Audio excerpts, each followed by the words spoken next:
Monday Morning Matters. Perspectives from Southeast Asia.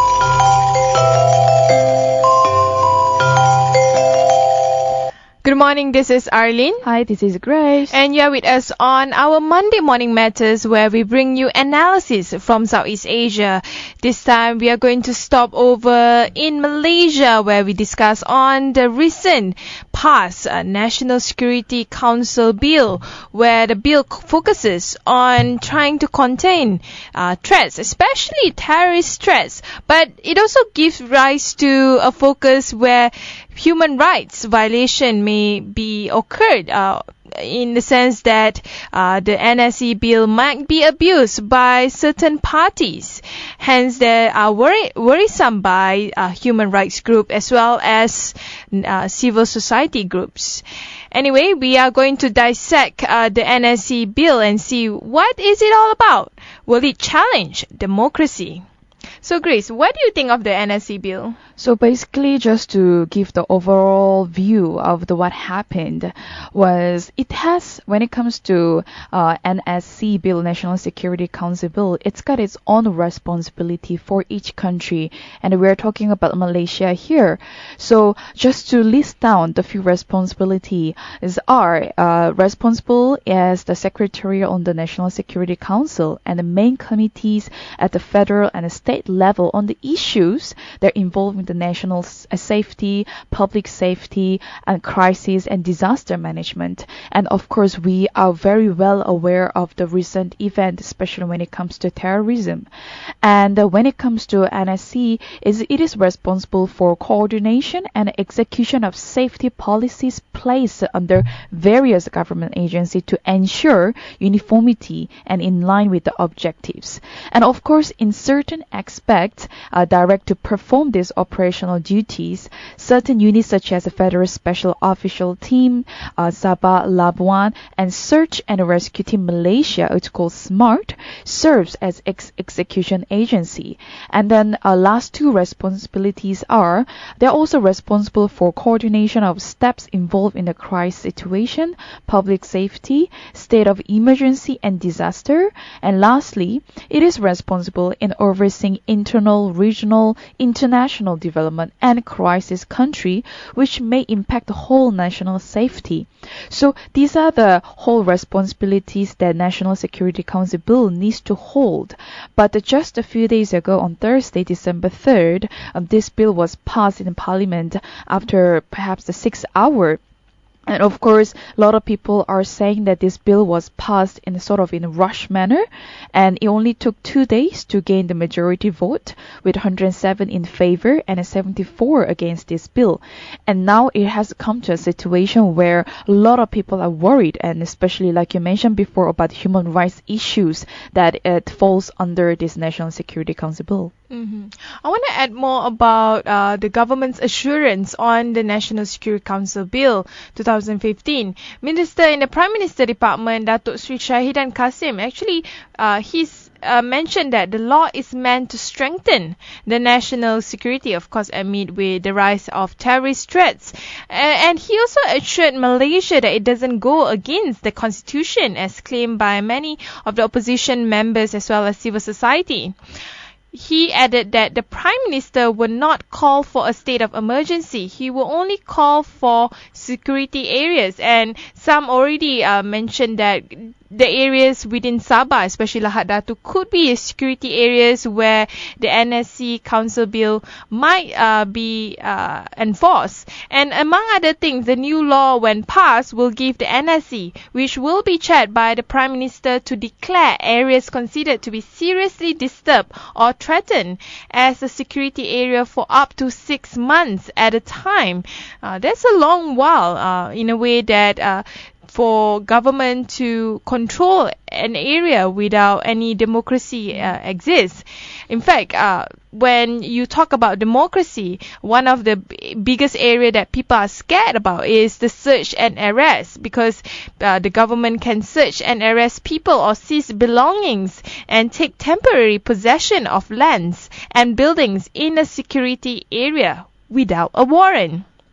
Order the demolition of any vacant building suspected of being used for purposes prejudicial to national security. And the government can even issue curfew orders and direct government entities for national security purposes. And I think the last time where curfew orders were issued was during the post-racial riot in 1969. And another thing that the Security Council bill would definitely be enforced is in terms of formulating policies and measures on security, including social political stability and national unity. One of the most significant worrisome by people on the National Security Bill is the special power being given to the police, volunteer reserve, auxiliary police, military and maritime authorities under a director of operations appointed by the council in the specified areas. And in this regards, it seems like with the enforcement of the bill, perhaps in one day in certain security areas, it will make Malaysia seems like we are in a military zone where the military make all the decision and control under the direct of the Prime Minister. I think that's when all the people are worried about at the moment, because definitely this bill will have the power, like you mentioned before, to control and also issue directives to any ministry, department, office, agency, authority, commission, committee, board or council of the federal government, or even any of the state governments established under this written law or otherwise. So these two words, control and issue directives, will definitely give power to the government. But this NSC needs to be or supposed to be the government's central authority for considering those matters concerning national security. That's according to what it says in the clause 3.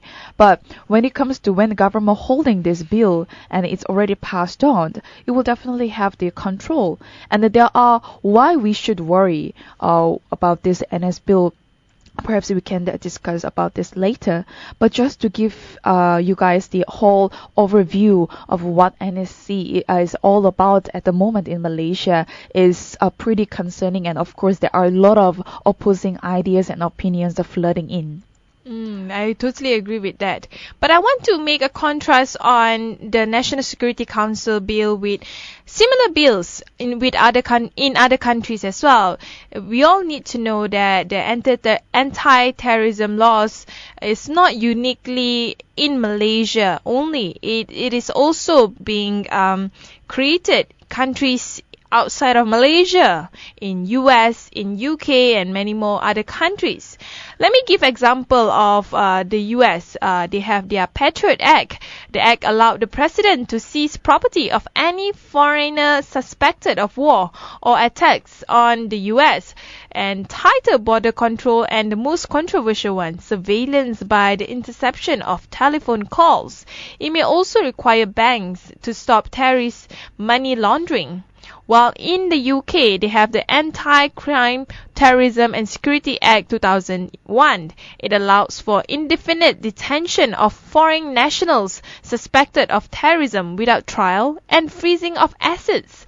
The highest court in the UK expressively disapproved this legislation as it contravenes with human rights, with Lord Hoffman famously quoted as saying, "The real threats to the life of nation comes not from terrorism but from laws such as these." So a lot of people are not happy with the anti-terrorist law in the UK.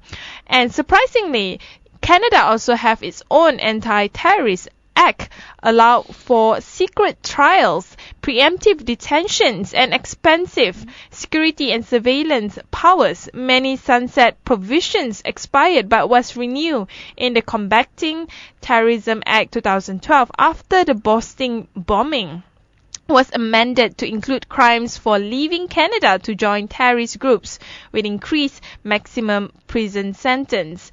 Besides that, we also have other countries also enacting their own respective anti-terrorist law. And in Malaysia, besides the current NSA bill, we also need to understand that there are other laws that Malaysia has enacted. For example, the Prevention of Terrorism Act 2015, or short for POTA, and we also have SOSMA Act 2012, allowing detention up to 28 days and also tracking devices to be placed onto released suspect.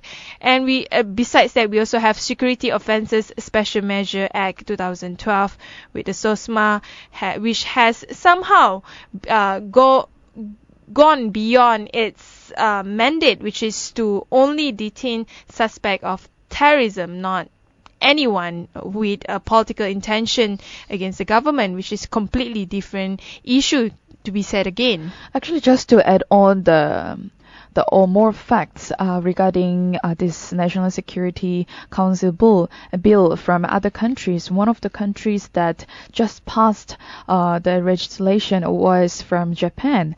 And in fact, the Japanese Prime Minister Shinzo Abe and also his ruling Liberal Democratic Party, despite the public opposition, which had quite a big strike when it comes to this NSC, they did allow the country's military to participate in the foreign conflict, overturning its previous policy of fighting only in self-defense.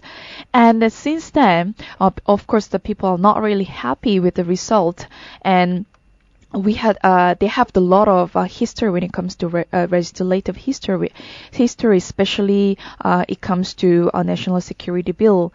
And I'm also looking at a lot of pictures here in Japan. What happened while the government wanted to pass this bill, and all these demonstrators and public abuses, they were standing outside of the Japanese National Diet on that was in September just recently during the debate in the House of Councillors, and it was held shortly after this bill was passed in the early hour of September. And of course, this brought a lot of the anger and also the opinions that people were questioning to the government. Why is it really necessary? And wouldn't the whole nation become the whole dictatorship, sort of like an idea-based country? So when it comes to national security bill, it is very sensitive, and it does not only happen in Malaysia, of course, but then you're looking at examples from neighboring countries. We also see that there are still a lot of opposing ideas. I mean, to be fair, I do agree that anti-terrorism act around the world, not just the one that has just been recently passed in Malaysia, are questionable in the sense that you want to protect society against terrorist act, but you create terrorist laws that somehow may abuse the public and people who are innocent. But at the same time, I think we are in a chicken and egg thing. If we do not have such act, or the current law could not cover issues that are related to terrorist threats, it will be harmful for the public, and the public will pressure the government of not doing enough to protect society. At the same time, I think we need to understand the extent of terrorism threats around the world. In the region of Southeast Asia, we have Malaysian chapter, not Malaysian chapter, but the Nusantara chapter for the ISIS group, where a lot of the people are from Malaysia, Singapore, and Indonesia, and they put their allegiance towards ideological group like ISIS, and they do want to create chaos. Recently, with news reports on possible suicide bombing in areas like Malaysia, Thailand, and even Indonesia. And these are worrisome activities that may jeopardize the sanctity of a country's peace and freedom. That's very true. And at the same time, we'll be discussing later why people are so worried when it comes to democracy of Malaysia, because the bill is already passed, and then it's likely that this nation will stand witness to killing this whole blow against democracy, and it will become the real security threat to Malaysia's national security and a parliamentary democracy as well. And if you such law contracted the United Nations General Assembly Resolution on Human Rights Defenders, which had been agreed just a few weeks ago. So there are a few facts and also the list of things that people are concerned when it comes to NSC. These are the things that we really need to discuss and voice out, and it needs to be heard to the government level. Anyway, we'll take a short break. When we return, we'll discuss further on why the National Security Council bill is such a threat towards Malaysians. Monday Morning Matters. Perspectives from Southeast Asia.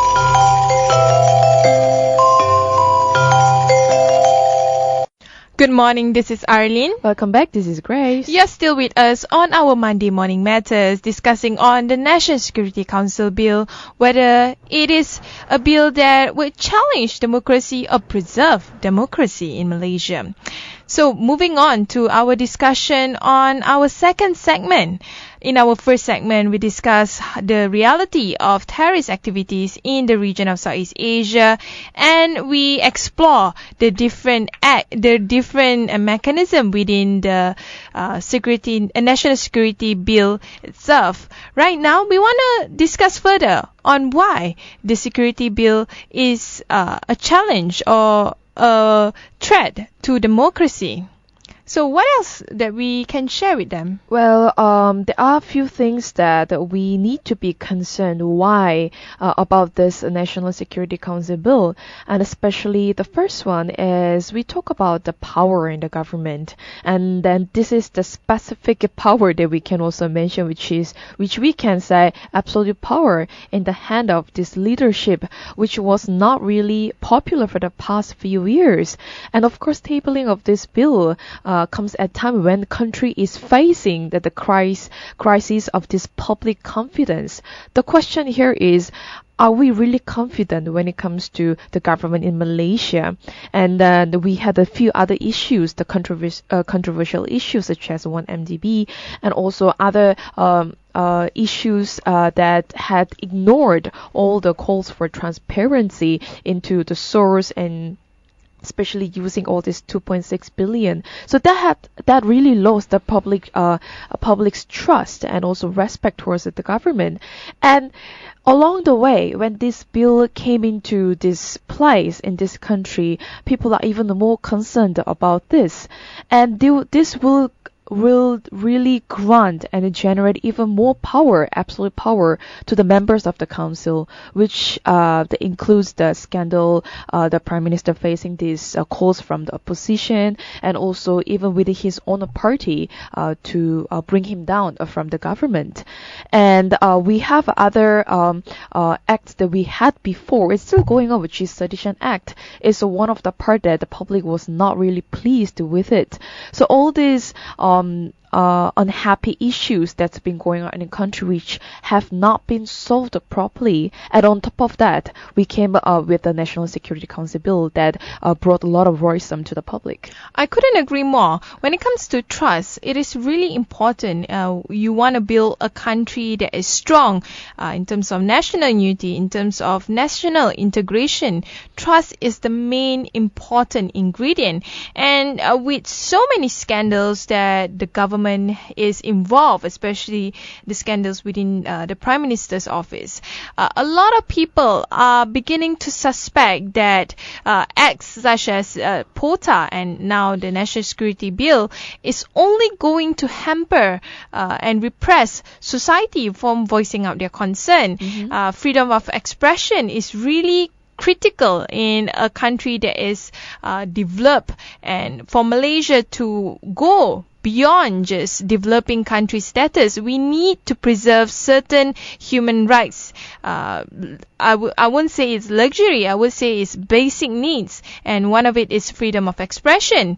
One of the key area about the NSC bill is it will be giving Prime Minister the power to impose emergency-like condition without the same safeguards as under the Article 150 of the Federal Constitution.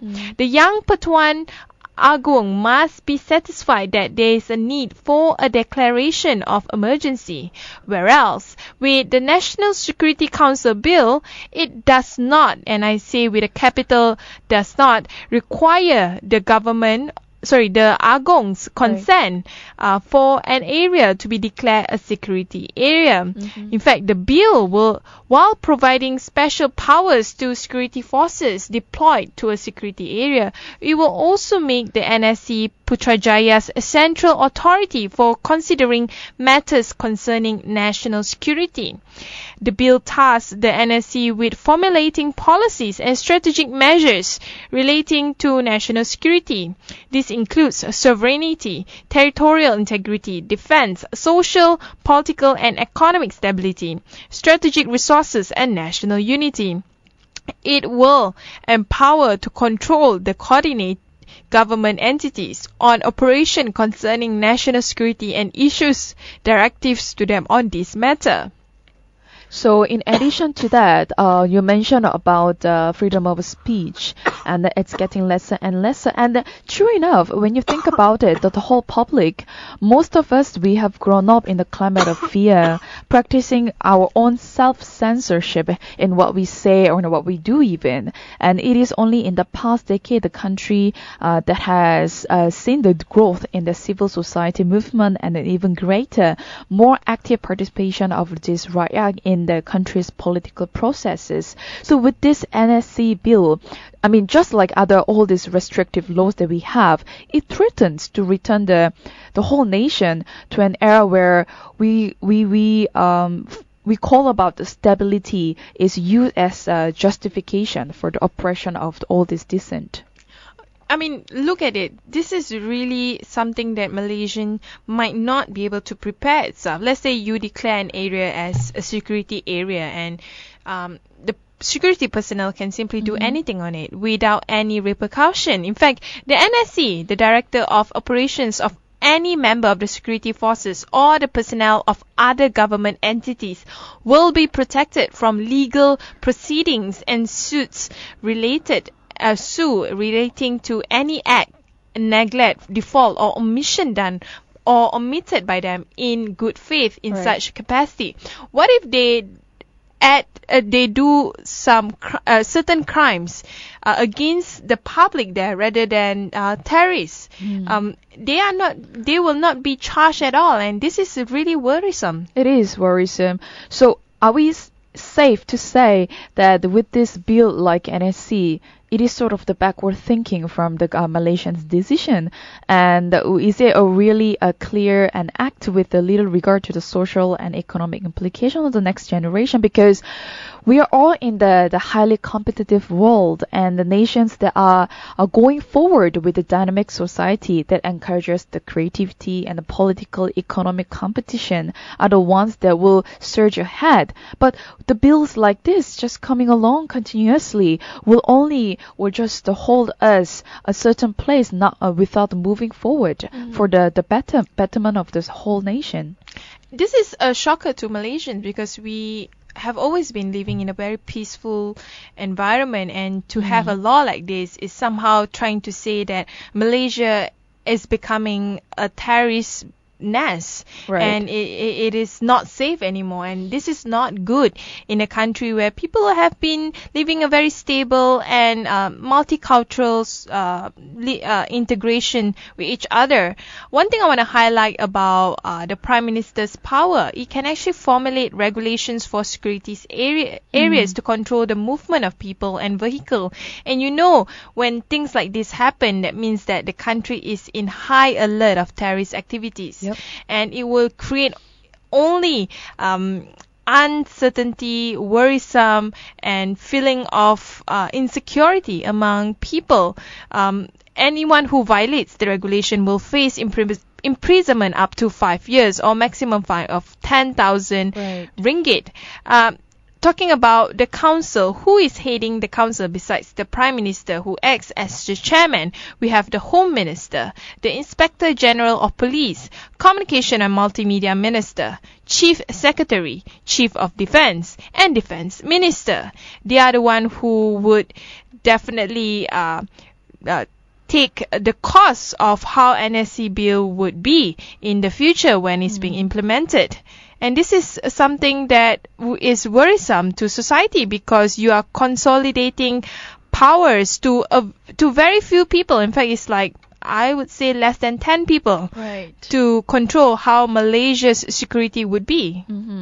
Well, I mean, the question for this discussion was, why is it a threat to Malaysian democracy? But also towards while we are discussing about this matter, about the NSC bill, it could be also that sentence to Malaysians' democracy as well. I mean, with the declaring all these bills, you mentioned about the reasons why we are so worried about it. And of course, this bill gives the Prime Minister power to impose the emergency-like condition without the same safeguard even. There are a lot more possibilities out there. And the NSC bill does not require Anggo's consent for an area to be declared a security area. And at the same time, this is according to the GUI who joined the press conference. He also said that he saw what happened with the Security Offences Act 2012, and despite the clear assurance that it would have been abused, it was used against the individuals as well. So that's what we are worried about as well, because we have so many scandals, so many controversial issues in Malaysia, and this just added another sort of like trigger another fire in the country.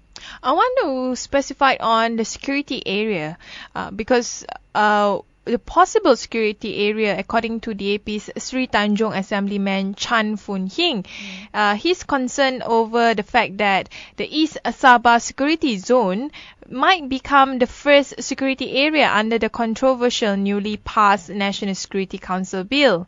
According to him, the bill will give the Prime Minister absolute power to declare any place as security areas. And everybody knows the east coast of Sabah is facing a security threat by Sulu armed group and those cross-border criminals. That's why they have gazetted the area as East Sabah Security Zone, and ISCOM to handle the issue here. With the newly passed bill, East Sabah Security Zone will become the first security area. What kind of guarantee that the people there have that the bill will not abuse for political reason? And we must remember that in one of the chapter of the bill, it is stated that anyone who violated the law within the security area, they have no legal recourse to court against wrongful act committed by the NSC Director of Operations or even the security of forces there. What if you have the security forces that created crimes against the local citizens, such as rape or burglary or anything else that would harm the existing community there? They have no rights. They have no right. And well, you're right there, because the power that provided under this bill will only give authorities more power to deal with the security issues. And of course, all the civils, the people from grassroots level, they will have no such right to defend themselves against all these things. We'll take a short break. When we return, we'll discuss further on the issue of the National Security Council, and of course, focusing more on the reaction by civil society and politicians. Monday Morning Matters. Perspectives from Southeast Asia.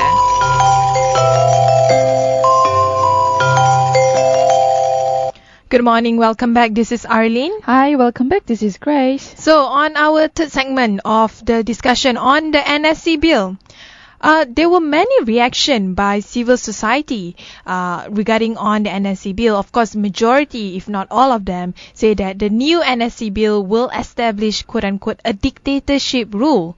From Executive Director of Lawyers of Liberty, Eric Paulson, to PKR Member of Parliament, Nurul Izzah, and to Human Rights Watch Deputy Director for Asia Division, Phil Robertson, including our former Prime Minister, Dr. Mahathir Mohamad, who he himself has been known as an iron-fisted Prime Minister.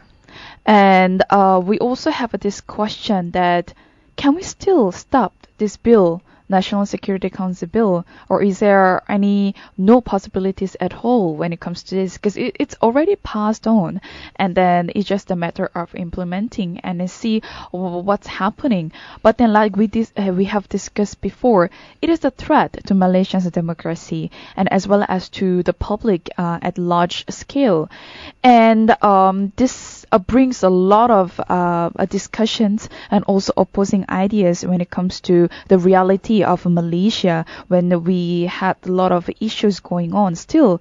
So that's why at the last segment we want to discuss what can we do, or is there anything that we can as a public or civil society can approach to make a little bit of change?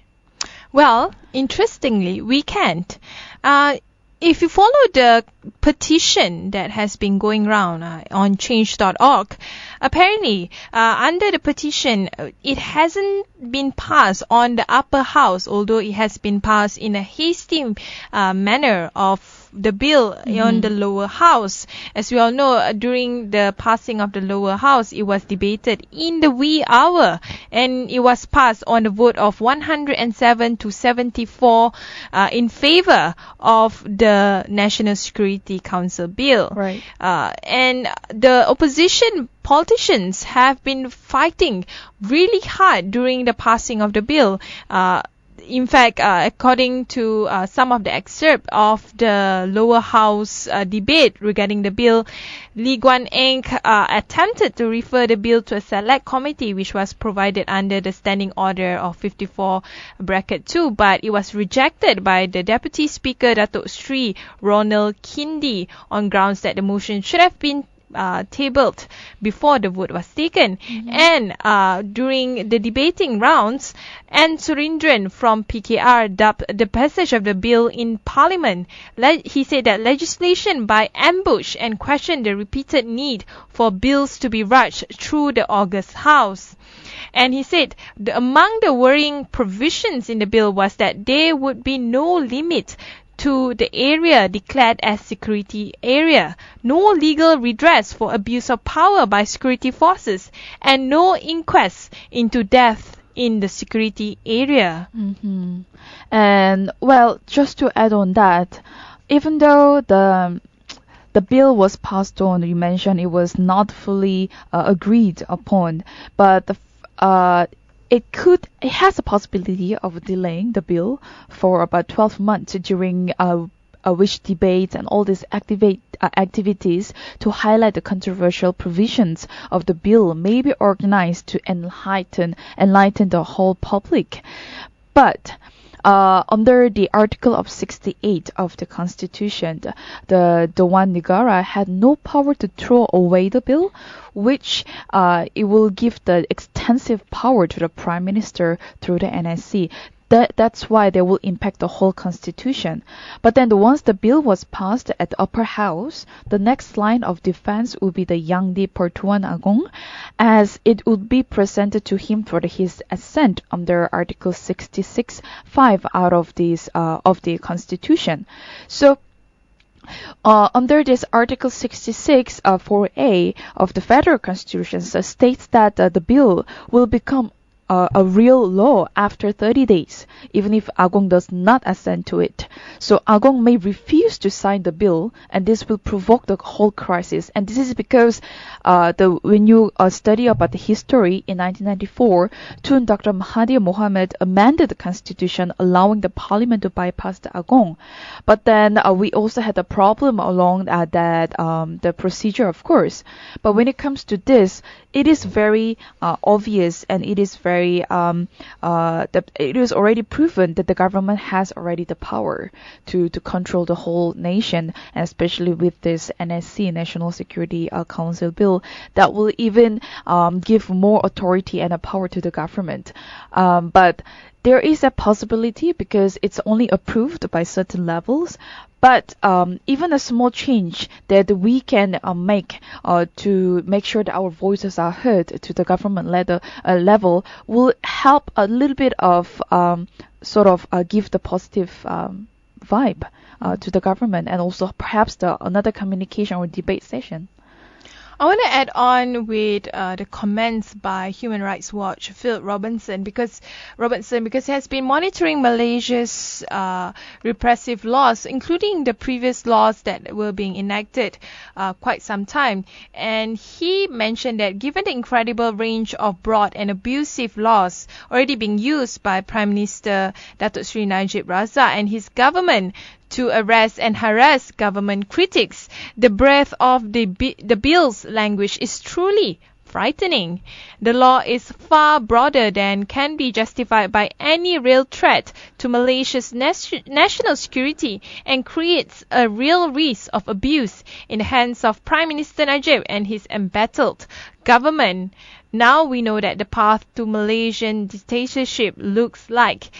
And I couldn't agree more with the views from Philip Robinson as much as what Dr. Mahathir Mohamad also shared. He thinks that currently the power is too much already. Isn't it an irony? And he added that some more that they will have a dictatorship rule in this country. We will have a dictatorship rule in this country. He then agreed that the introduction of the law was regressive and a return to the days when Malaysia has been under colonial rule. Well, looks like it. There was no democracy under the British. We were ruled from London. That's what he mentioned. But let's not forget that under his regime, to Dr. Mahathir Mohamad, that we also had a number of repressive laws such as the ISA and the Operasi Lalang, which it was an infamous act by the government where it hauled down hundreds of government critiques.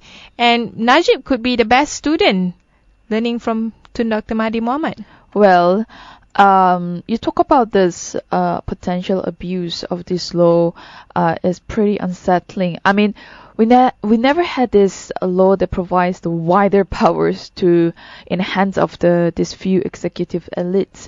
But there are already enough laws to combat this terrorism in Malaysia, and this new law that will further encroach to the individual liberty is alarming for sure to this country.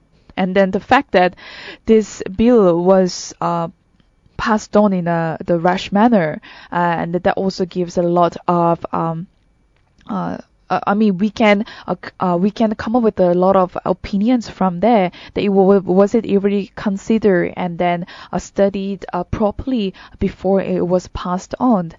So we talk about this power abusing of personal individual liberty, and as well as talking about freedom of expression, and further on talking about the extreme terrorism in certain countries. Well, it is right from the government to protect us as a whole a community. However, they still have no right in the country where we believe that we practice our own democracy here. Yeah. And unfortunately, for those who are middle class, they are voting with their feet. Anyone who has the skill will go and would create a rise in brain drain indefinitely. The conversation almost universally is around what to do. They are telling their children abroad, don't come back. So this is the fate of Malaysia's future. We have a middle class that are not happy, that might go outside the country, and of course for the upper class they can go out from the country anytime they want. Yeah. But then you have a huge number of people from the blue collar sector that they can't do anything. They are definitely the ones that will be controlled by the government if there is an abuse of power happening through bills like this. Mm-hmm. With that, that's all from our discussion today. Thanks for listening to us, and you can always keep up with us on our Facebook, Twitter and Instagram, and listen to us on duranasian.com. That's all from me today, Arlene. And then I'll talk to you again. This is Grace.